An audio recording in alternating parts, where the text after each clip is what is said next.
Good afternoon, everybody. So while we're waiting on parts for the skid steer to come in, parts for the engine, I came down here to my shop to work on another one of my 500 projects. So today we're going to be working on my paver trailer. You see one of my internationals in the background. That's going to be a video. I got an oil pressure issue. I've been chasing with that one. But what we're going to do to this trailer is, let me talk about some things I've done with it. First of all, this is a 12-ton trailer. It's only 12 ton because it's got electric brakes. I'd rather have air brakes, but actually these electric brakes work pretty good on this trailer. But I only paid like $1,000 for this trailer, but it didn't have this ramp system in the back. Paver trailers are expensive, and when I started this company I didn't have a lot of money, so I bought this trailer for $1,000, and then I added this ramp to the back of it, and I built these ramps on the back that are hydraulically driven. You see those cylinders back here. It took me like a week to build these ramps, and I actually love these ramps, and I have to have these ramps for one, to get the roller up on the trailer, and I'll show you over here, and two, to get the paver up on the trailer. It does not like to climb steep slopes, and it's got those steel tracks, so you got to have a long ramp that doesn't have a lot of pitch on it, and when you build a ramp that big, you can't lift it by hand, so I had to build a hydraulic system for it. And one of the problems is this trailer is short. It's only, I think the top of it's only like 20 feet. And when I put my paver here, my roller in the middle, and my skid steer back there, we're tight. So I'm always hitting this box, and this is where I store, let me show you here, the pump and the battery that run the hydraulic cylinders back there. It also, one of the issues with this trailer is it had a single leg in the center, and when you had the trailer loaded down, you couldn't jack the trailer off of the dump truck. You had to unload the trailer, or at least take the skid steer and roller off, and then move the paver to the back of the trailer before you could unload the trailer from the truck. What I'm going to do is I'm going to take this off. I'm going to move this hydraulic system down under the side of the trailer here, and we're going to put semi legs in the front that have a 2-speed jack on it. That way we can jack this truck, or this trailer, off the truck when it's fully loaded. So that's the project, I should say, this week. It's probably going to take 2 or 3 days to get this done, and we can get this done while we're waiting for the parts for that skid steer to come in. So let's get to it.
masonry blade.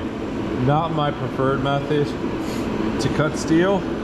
It'll work, but my blade, I have no blades for my chop saw, so I don't feel like running and grabbing one right now. Honestly, I've had this blade for a long time, and I've cut a lot of steel with it. They work good. They work great, actually. It takes a lot longer to cut through steel with this than it does like a fiber blade like I throw on that saw down there.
I can't do nothing with you.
I can't do nothing with you.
Oh, that hurt.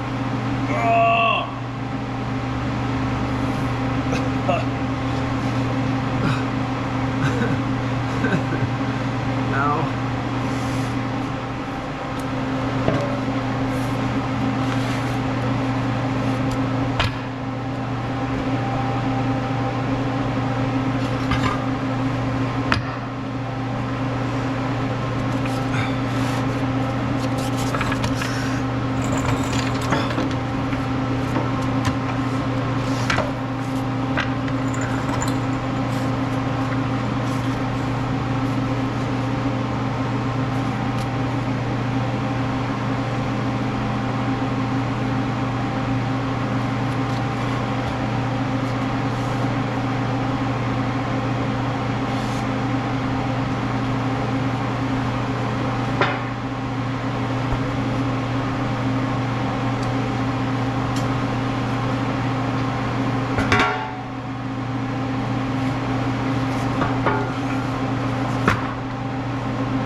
know you can see my breath, but I'm actually pretty warm.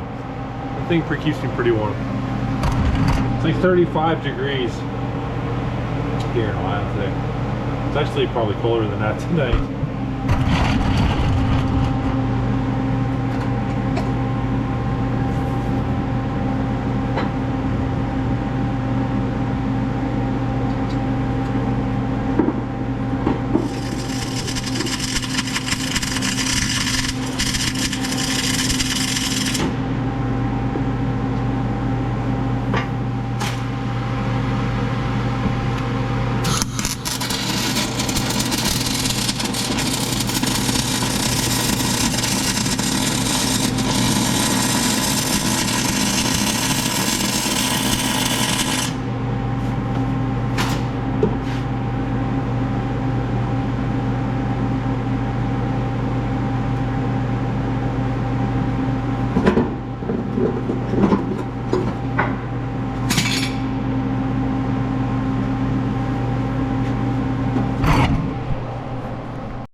Okay, so we got the shelf mounted down here. Now I was thinking maybe run a bar from here to here to help support this, but I welded this angle in here, and I mean it's pretty stout.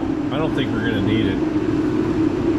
So what we're gonna go ahead and do now is get the battery mounted down here, make some kind of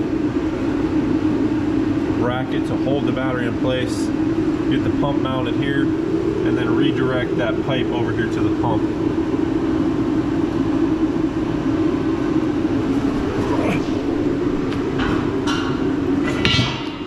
I found some of this full thread rod, and I think this is what we're going to use for the mount. We'll drill holes, mount that rod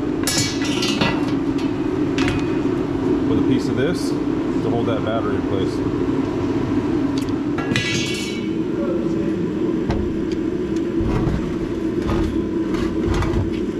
Torches? Yeah. You're gonna run 100 foot of cord in here for me? Yeah, okay.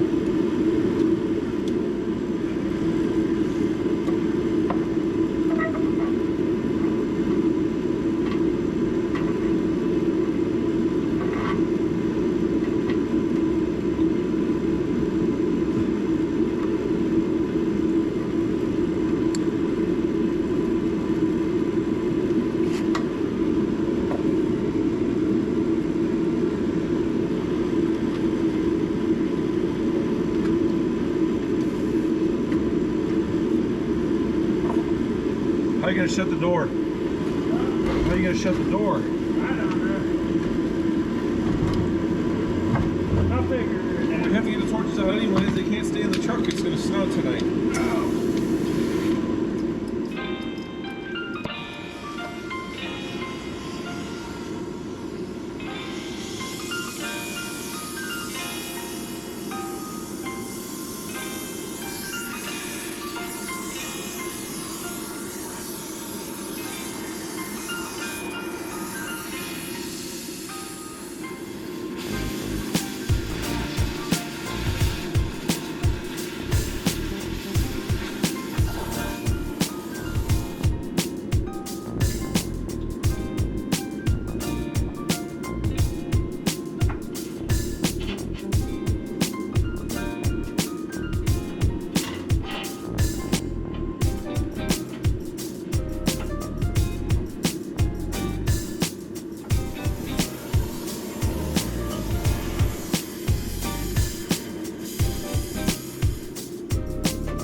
I can't do nothing with you.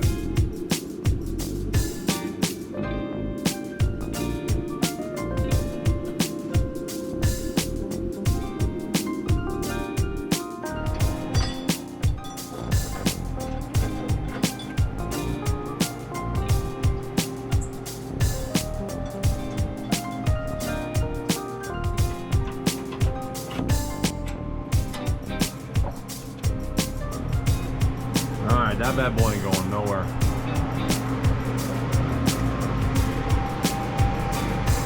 Alright, get the pump installed over here.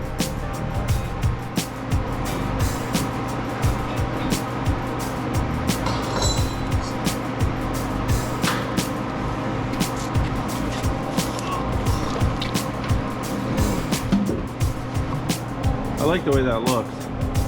That'll work. I just need to get some holes drilled in here and mount this to this plate. That should work.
I can't do nothing with you.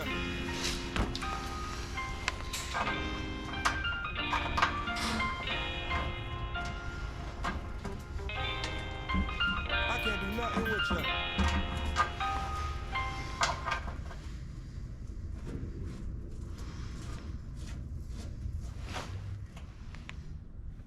Great.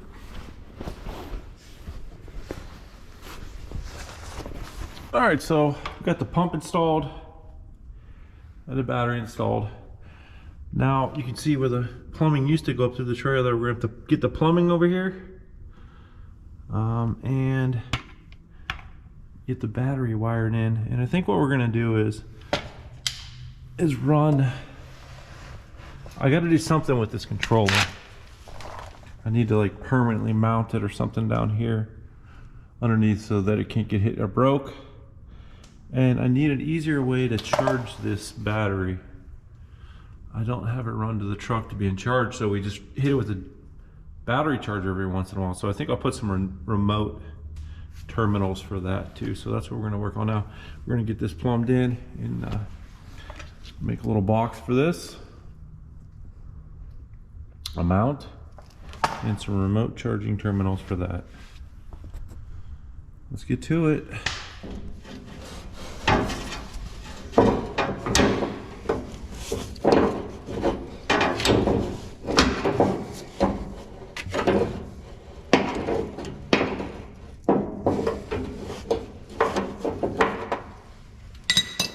It's just not for me.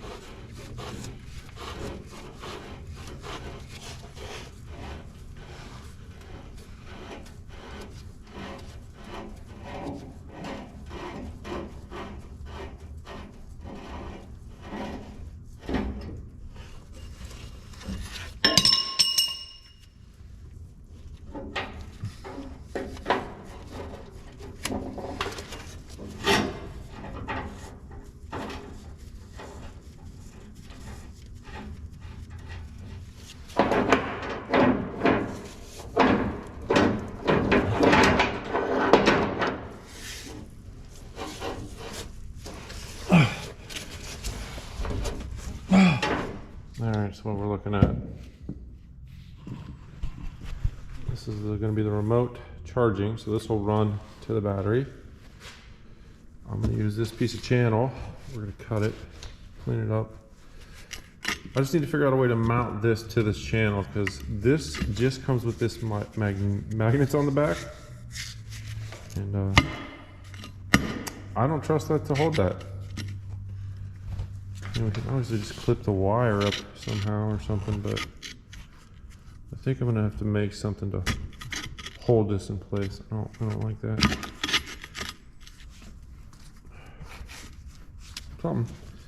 But I've had this laying around from a truck I bought. It was in one of the glove boxes. These are nice to have. I used to install these on all my race cars because I never ran alternators on them. And this is obviously not hooked to anything to charge it, so I have to probably like once a year I gotta charge it. So the way it is of now, if I tell the guys, hey, go charge that battery, they're a lot of times they just hook things up the wrong way. So I mean, if I just have a positive sticking out, where you just hook that and then ground to the frame, it's a lot harder for them to screw it up. Plus, it's a lot nicer when it's out here somewhere. So that's what we're gonna do. Weld this up under here somewhere with this remote positive and the controller in it. All right, let's get to it.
Hi, Barrett.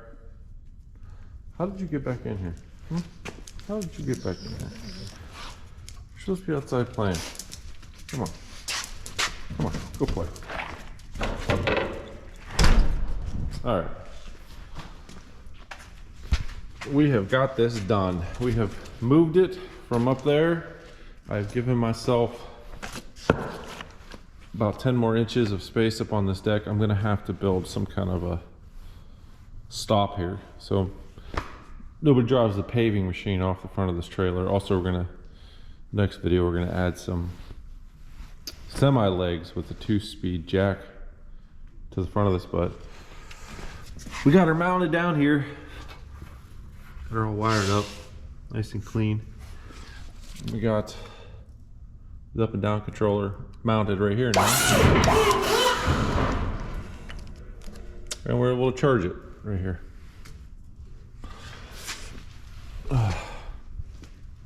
So I'm gonna call this project done. It needs painted. Obviously all the stuff that I welded in, we need to paint it, but I added some more to the ramps after I built them, and those need painted, and we're gonna need to clean these legs up and paint them. So once I'm done with all these little projects, before this trailer goes out to work here in a couple months, we're gonna touch up the paint on it. So we're gonna call this project finished. So if anybody has any questions about, I guess, how I built this system, this hydraulic system, I could do a video on that. Just let me know in the comments below. Thank you for watching, and subscribe and like. Thanks.